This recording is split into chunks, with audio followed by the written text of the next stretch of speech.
ഗസയിൽ ഇസ്രായേൽ നടത്തുന്ന കൂട്ടക്കുരുതിക്ക് സാങ്കേതിക പിന്തുണ നൽകാനുള്ള ഒരുക്കത്തിലാണ് ഗൂഗിൾ.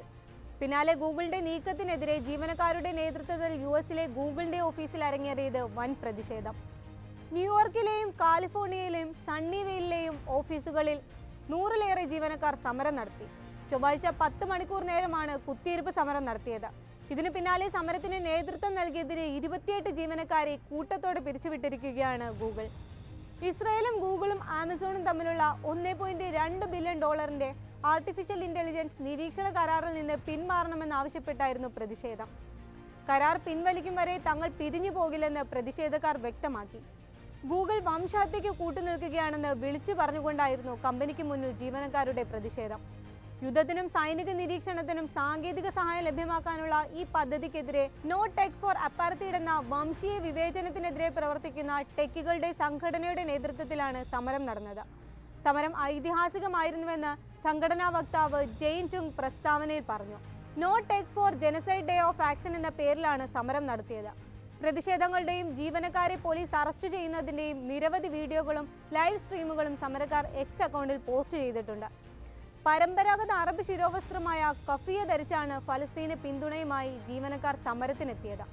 ഗൂഗിൾ സിഇഒ സുന്ദർ പിച്ചയും ക്ലൗഡ് യൂണിറ്റ് സിഇഒ തോമസ് കുര്യനും വംശഹത്യയുടെ ലാഭം കൊയ്യുന്നവരാണെന്ന് സമരക്കാർ ആരോപിച്ചു.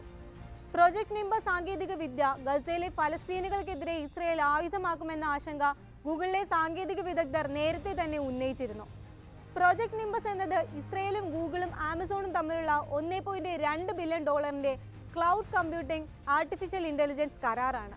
2021 കരാറിൽ ഇരുകൂട്ടരും ഒപ്പുവെച്ചത്. അന്നു മുതൽ തന്നെ വിവാദങ്ങൾക്ക് തുടക്കമായിരുന്നു. ഇത്തരം സാങ്കേതിക വിദ്യകൾ ഫലസ്തീനുകളുടെ നിരീക്ഷണത്തിനും ഡാറ്റ ശേഖരണത്തിനും സൗകര്യമൊരുക്കുകയും ആശങ്കകൾ ഉയർത്തുകയും ചെയ്യുന്നുവെന്നാണ് വിമർശകരുടെ വാദം. അതേസമയം സമരത്തിൽ നേരിട്ട് പങ്കെടുക്കാത്ത തൊഴിലാളികളെ അടക്കം പിരിച്ചുവിട്ടതായി പ്രതിഷേധകർ അറിയിച്ചു.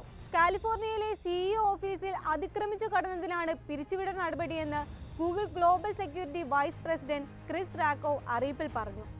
ഓഫീസ് സ്ഥലങ്ങൾ കയ്യേറി സ്ഥാപനത്തെ അപകീർത്തിപ്പെടുത്തി, ജീവനക്കാരുടെ ജോലി തടസ്സപ്പെടുത്തി തുടങ്ങിയ കുറ്റങ്ങളാണ് സമരക്കാർക്കെതിരെ ഉന്നയിച്ചിരിക്കുന്നത്. പെരുമാറ്റം അസ്വീകാര്യവും അങ്ങേയറ്റം വിനാശകരവും സഹപ്രവർത്തകരെ ഭീഷണിപ്പെടുത്തുന്നതുമായിരുന്നുവെന്നും അറിയിപ്പിൽ പറയുന്നു.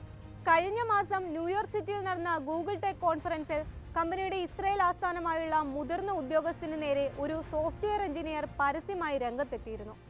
ഗൂഗിളിന്റെ ഇസ്രായേൽ ബിസിനസ് മേധാവിയുടെ മുഖ്യ പ്രഭാഷണത്തിനിടെ പരസ്യമായി പ്രതിഷേധിച്ച ഈ ഗൂഗിൾ എഞ്ചിനീയറുടെ വീഡിയോയും സമൂഹമാധ്യമങ്ങളിൽ വ്യാപകമായി പ്രചരിച്ചിരുന്നു. ഇസ്രായേലിലെ ടെക് ഇവന്റായ മൈൻഡ് ദി ടെക് കോൺഫറൻസിൽ ഗൂഗിളിന്റെ ഇസ്രായേൽ ബിസിനസ് മാനേജിംഗ് ഡയറക്ടർ ബരാക് റഗയുടെ മുഖ്യ പ്രഭാഷണത്തിനിടെയായിരുന്നു സംഭവം.